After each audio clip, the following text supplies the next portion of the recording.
आज हम एक ऐसे विषय की पड़ताल कर रहे हैं जो हमारे समाज की नसों में एक जहर की तरह घुल गया है, भ्रष्टाचार। हम्म। लेकिन हमारे पास जो स्रोत हैं वो इसे किसी कानून या राजनीति या अर्थशास्त्र के चश्मे से नहीं देखते। बिल्कुल नहीं। वे इसे एक बिल्कुल अलग, एक कह सकते हैं एक आध्यात्मिक और लौकिक तराजू पर तौलते हैं। बिल्कुल, आज की चर्चा इस बात पर नहीं है कि पकड़े जाने पर क्या सजा होगी, वो तो एक अलग ही विषय है। हाँ, वो तो है ही। बल्कि इस पर है कि जब कोई नहीं देख रहा होता, तब कुदरत की कौन सी अदालत अपना फैसला सुना रही होती है। हमारे स्रोत हमें कर्म और उसके फल की एक ऐसी अटल व्यवस्था के बारे में बताते हैं, जो इंसानी अदालतों से कहीं ज्यादा ताकतवर और अचूक है। तो आज का हमारा मिशन है इन स्रोतों की मदद से ये समझना कि भ्रष्टाचार और कर्मफल का ये जो रिश्ता है ये कितना गहरा और अटूट है। और कितना असल है। हाँ, हम देखेंगे कि जिसे लोग ऊपर की कमाई कहते हैं उसकी असली कीमत कहाँ और कैसे चुकानी पड़ती है। ये सिर्फ पैसों का खेल नहीं है, ये आत्मा के पतन की कहानी है। चलिए इस गहरी पड़ताल को शुरू करते हैं।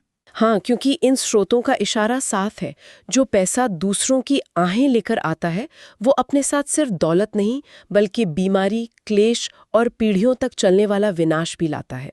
तो चलिए इसी बात की परतें खोलते हैं।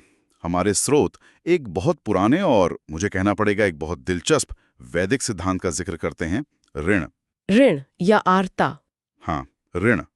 सुनने में ये शब्द थोड़ा भारी लगता है ना? तो आखिर ये ऋण है क्या? और इसका मतलब एक भ्रष्ट सरकारी बाबू के टेबल से क्या लेना देना हो सकता है? इसका सीधा और बहुत गहरा लेना देना है। ऋण को आप ब्रह्मांड का ऑपरेटिंग सिस्टम समझ सकते हैं। अच्छा, ऑपरेटिंग सिस्टम। हाँ, ये वो शाश्वत नियम है जिसके कारण सूरज रोज पूरब से उगता है, मौसम बदलते हैं और बीज से पेड़ बनता है। ये प्रकृति का एक संतुलन है। अब देखिए, इंसानी कानून में तो हजारों चोर दरवाजे होते हैं, है ना? हाँ, बिल्कुल, लूप होल्स। हाँ, लूप होल्स। एक अच्छा वकील आपको बचा सकता है, सबूत मिटाए जा सकते हैं। लेकिन रथ का सिद्धांत गुरुत्वाकर्षण के नियम जैसा है। आप चाहे उसमें विश्वास करें या ना करें, अगर आप 10वीं मंजिल से कूदेंगे तो आप नीचे ही आएंगे। मतलब ये कोई नैतिक या धार्मिक नियम नहीं बल्कि एक तरह का प्राकृतिक नियम है। जैसे आग में हाथ डालने से हाथ जलेगा ही, वैसे ही किसी का हक मारने से उसका नतीजा भुगतना ही पड़ेगा। बिल्कुल सटीक। स्रोत यही कहते हैं, जब कोई व्यक्ति किसी की फाइल पर वजन रखकर अपना फायदा देखता है, तो वो सिर्फ देश का कानून नहीं तोड़ रहा होता, वो ब्रह्मांड के इस मूल संतुलन को चुनौती दे रहा होता है। उस कॉस्मिक बैलेंस को बिगाड़ रहा है। हाँ, वो उस कॉस्मिक बैलेंस को बिगाड़ रहा है। और प्रकृति की आदत है, वो हर बिगड़े हुए संतुलन को ठीक करती है, अपने तरीके से और अपने समय पर। लेकिन यहाँ एक बहुत बड़ा विरोधाभास है जो हम सब अपने आसपास देखते हैं। हाँ, बिल्कुल। श्रोता भी इस पर ध्यान दिलाते हैं कि अक्सर जो लोग भ्रष्टाचार में लिप्त होते हैं वो खुद को बहुत धार्मिक दिखाने की कोशिश करते हैं। ओह बिल्कुल। दफ्तर में भगवान की बड़ी बड़ी तस्वीरें, माथे पर तिलक, मंदिरों में मोटा दान, भंडारे करवाना। हाँ, पूजा पाठ। उन्हें क्या सच में ऐसा लगता है कि इस तरह के कामों से उनके पापों का हिसाब किताब मतलब बराबर हो जाएगा? और यही उनकी सबसे बड़ी और कहूँ तो दुखद गलतफहमी है। उन्हें लगता है कि कर्म का सिद्धांत कोई व्यापार है, कोई बही खाता है कि एक तरफ 100 रुपए का पाप किया तो दूसरी तरफ 10 रुपए का दान करके बैलेंस शीट बराबर कर ली। एक तरह का स्पिरिचुअल अकाउंटिंग। हाँ, लेकिन स्रोत साफ कहते हैं कि कुदरत का तराजू ऐसे काम नहीं करता। हर कर्म की अपनी एक ऊर्जा होती है। जब आप किसी मजबूर इंसान से रिश्वत लेते हैं, तो आप सिर्फ उससे नोट नहीं लेते, आप उसकी आह, उसकी बेबसी, उसके आंसुओं और उसके बद्दुआओं की जो नकारात्मक ऊर्जा है, वो भी अपने साथ ले आते हैं। तो वो जो दान पुण्य किया जा रहा है उसका क्या होता है? क्या वो इस नकारात्मक ऊर्जा को काटता नहीं है? नहीं, स्रोत कहते हैं कि वो दान पुण्य अपना एक अलग खाता खोलता है। उसका फल आपको शायद किसी और रूप में मिल जाए, लेकिन जो जहरीली ऊर्जा आपने किसी का हक मारकर कमाई है, वो अपना असर दिखाएगी ही। वो पैसा जब घर के राशन में, बच्चों की फीस में या दीवारों के पेंट में लगता है, तो वो अपने साथ बीमारी, मानसिक अशांति और रिश्तों में कड़वाहट लेकर आता है। आप उस पैसे से दुनिया का सबसे महंगा बिस्तर खरीद सकते हैं, पर उस पर सुकून की नींद नहीं खरीद सकते। और यहीं पर बात और भी दिलचस्प और सच कहूं तो थोड़ी डरावनी हो जाती है। श्रोतों में कुछ असल जिंदगी के उदाहरण दिए गए हैं जो बताते हैं कि ये ब्याज समेत अदायगी सिर्फ किताबी बातें नहीं है। नहीं, बिल्कुल नहीं। यहाँ एक बड़े सरकारी अधिकारी का किस्सा है जो सच में झकझोर कर रख देता है। हाँ, और ये समझना जरूरी है कि ये कोई सुनी सुनाई कहानी नहीं, बल्कि हमारे समाज का एक कड़वा सच है। स्रोत एक ऐसे बड़े अधिकारी का जिक्र करते हैं जिसने अपने करियर में बेहिसाब दौलत और रसूख कमाया। अच्छा।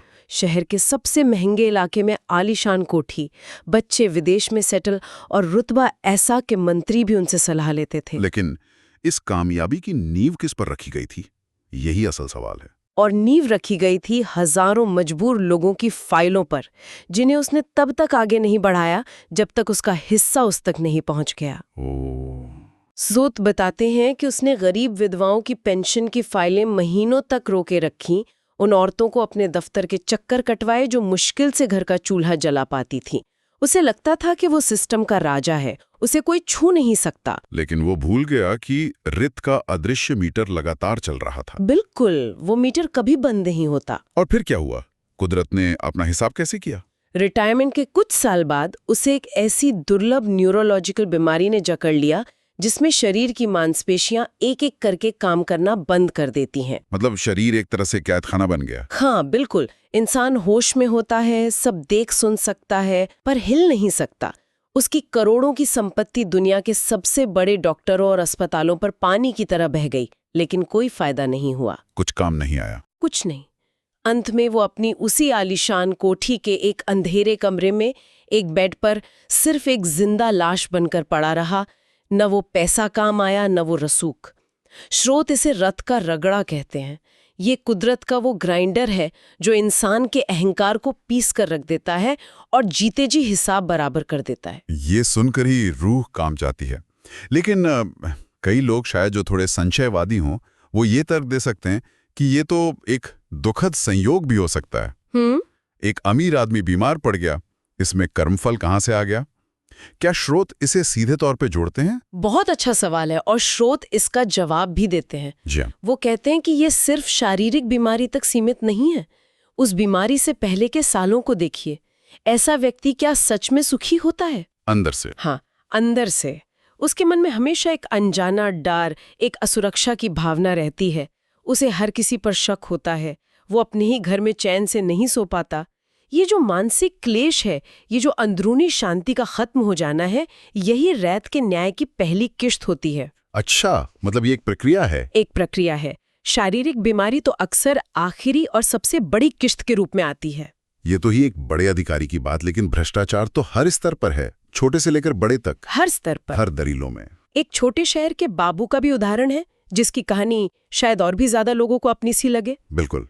क्योंकि यह कहानी उस मानसिकता को दिखाती है जहां लोग अपने बच्चों के भविष्य के नाम पर अपना ईमान बेच देते हैं। हाँ, ये दलील तो बहुत आम है, मैं तो बच्चों के लिए कर रहा हूँ। हाँ, तो ये एक छोटे शहर का क्लर्क था जो हर काम के लिए श्रद्धा या सुविधा शुल्क के नाम पर छोटी छोटी रकम वसूलता था।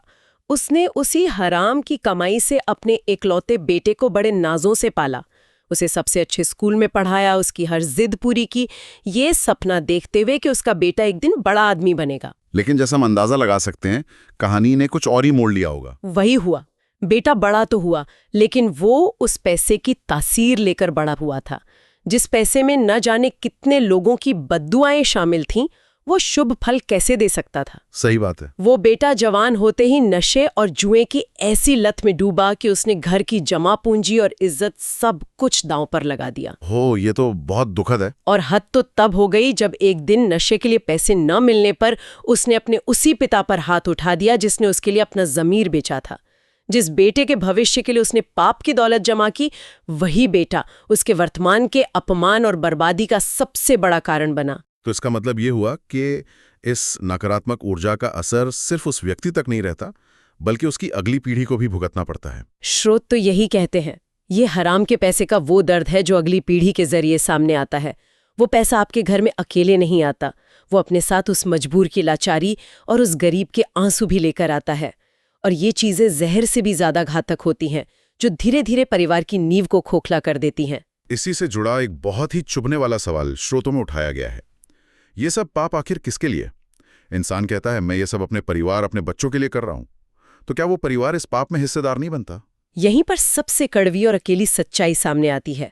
स्रोत बहुत स्पष्ट रूप से कहते हैं, परिवार और बच्चे सिर्फ आपकी कमाई के हिस्सेदार होते हैं, आपके पापों के नहीं। सिर्फ कमाई के, पापों के नहीं। हाँ, जब कुदरत का हिसाब होता है तो वहां कोई साथ खड़ा नहीं होता। सजा उस जीवात्मा को अकेले ही भुगतनी पड़ती है जिसने वो कर्म किए थे। आपकी आलीशान कोठी, बैंक बैलेंस, गाड़ियां, सब यहीं रह जाता है। ये विचार तो बहुत गहरा और सच कहूं तो डराने वाला है कि जिस परिवार की दुहाई देकर इंसान सब कुछ करता है, वो अंत में कर्म फल साझा करने के लिए साथ नहीं होता। बिल्कुल। जब रथ का सिद्धांत आपकी फाइल खोलता है तो आपकी आत्मा वहां अकेली खड़ी होती है। नरक की यातनाएं या जैसा श्रोतों में कहा गया है, उन नीच योनियों का कष्ट सिर्फ उस आत्मा को अकेले ही झेलना पड़ता है। ये एक ऐसी सजा है जो अकेले ही भुगतनी पड़ती है। अकेले। भ्रष्ट व्यक्ति सोचता है कि वो अपने परिवार का भविष्य बना रहा है, लेकिन असल में वो उनकी नींव में बद्दुआओं का जहर भर रहा होता है और अपनी आत्मा के लिए जन्म जन्मांतर का दुख खरीद रहा होता है। आपने भविष्य की योनियों का जिक्र किया। ये एक ऐसा विषय है जिसे लोग अक्सर अंधविश्वास कहकर टाल देते हैं। हाँ, ये सच है। स्रोत इस बारे में क्या कहते हैं? क्या वो इसे शाब्दिक अर्थों में लेने को कहते हैं या इसका कोई प्रतीकात्मक मतलब है? स्रोत इसे एक तरह के कॉस्मिक जस्टिस यानी लौकिक न्याय के रूप में समझाते हैं। देखिए, हर कर्म एक ऊर्जा पैदा करता है। जब आप किसी का हक मारते हैं तो आप एक नकारात्मक ऊर्जा पैदा करते हैं जो आपकी अपनी आत्मिक ऊर्जा को नीचे गिराती है। आत्मा का स्तर गिराती है। हाँ, बिल्कुल। इसका परिणाम होता है कि आत्मा को ऐसी योनियों में जन्म लेना पड़ता है जो उसकी चेतना के स्तर से मेल खाती हैं। उदाहरण के लिए, स्रोत एक बहुत ही शक्तिशाली प्रतीक का इस्तेमाल करते हैं। जो आज अपनी कुर्सी पर बैठकर फाइल पर वजन रखवा रहा है, वो कल बैल बनकर खुद अपने कंधों पर बोझ ढोएगा। जिसने दूसरों को धोखे और गंदगी में धकेला, वो कल नाले की काई बनकर उसी गंदगी में पड़ा रहेगा जहां उसने अपने चरित्र को गिराया था। ये एक चेतावनी है। बहुत गंभीर चेतावनी है। हाँ, कि इंसान को बुद्धि और विवेक इस कर्म चक्र से ऊपर उठने के लिए मिला था, न कि कोल्हू का बैल बनकर बार बार उसी कीचड़ में चक्कर लगाने के लिए। तो इन सब का मतलब क्या है? जो लोग इस दलदल में फंस चुके हैं, क्या उनके लिए बाहर निकलने का कोई रास्ता नहीं है? क्या सब कुछ खत्म हो गया है? नहीं, रास्ता हमेशा होता है, लेकिन उस रास्ते की पहली शर्त है ये गहरा और सच्चा एहसास कि मुझसे गलती हुई है। स्वीकार करना। हाँ, स्वीकार करना। स्रोतों में एक सीधी चेतावनी दी गई है, अपनी पाप की स्क्रिप्ट को और लंबा मत कीजिए।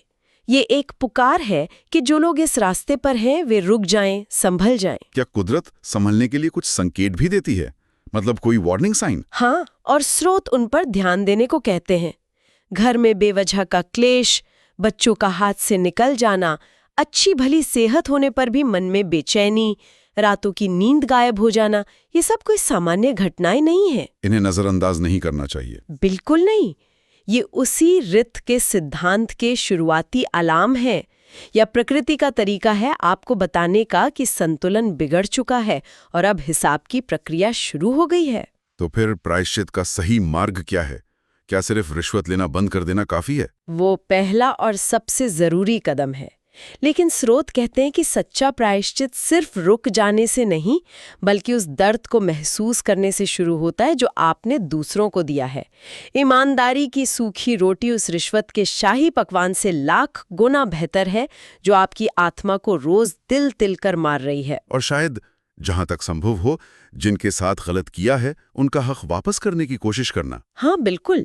ये उस नकारात्मक ऊर्जा को कम करने का एक तरीका हो सकता है, पर सबसे बड़ी शुद्धि है मन में ये संकल्प लेना कि आज के बाद किसी का हक नहीं मारूंगा। तो आज की इस पूरी चर्चा का सार यही निकलता है कि भ्रष्टाचार सिर्फ एक सामाजिक या आर्थिक अपराध नहीं है। नहीं, ये एक आध्यात्मिक सौदा है, जहां इंसान कुछ सालों की झूठी शान और ऐशो आराम के लिए अपनी आत्मा का सौदा कर लेता है और जन्म जन्मांतर का दुख खरीद लेता है। बिल्कुल सही। हराम की कमाई का अंत सिर्फ और सिर्फ महादुख है। ये एक ऐसा कर्ज है जिसे ब्याज समेत चुकाना ही पड़ता है। और इसका ब्याज पैसा नहीं होता। ब्याज क्या होता है फिर? स्रोत साफ कहते हैं कि ये कर्ज शरीर के अंगों से, मन की शांति से और आने वाली पीढ़ियों की खुशियों से वसूला जाता है। ये निचोड़ कर ही बाहर निकलता है। ये चर्चा हमारे सुनने वालों के लिए एक गहरा विचार छोड़ जाती है। अगर हम इन स्रोतों की बात पर यकीन करें तो ये सोचना जरूरी है कि अगर हमें फिर से मनुष्य का जन्म मिला तो क्या हम फिर से वही गलतियां दोहराएंगे? क्या हम सच में कोल्हू के बैल हैं जो बार बार उसी कीचड़ में चक्कर लगाने के लिए पैदा हुए हैं? ये फैसला हर इंसान को खुद करना है कि हम एक इंसान की तरह सम्मान से जीना चाहते हैं या जन्मों जन्मों तक अपने पापों की कीमत चुकाते रहना चाहते हैं। क्योंकि स्रोतों का अंतिम संदेश बिल्कुल साफ है। आप इंसानी कानून से शायद बच जाएं, कुदरत के न्याय से नहीं। वो अटल है, सावधान रहें।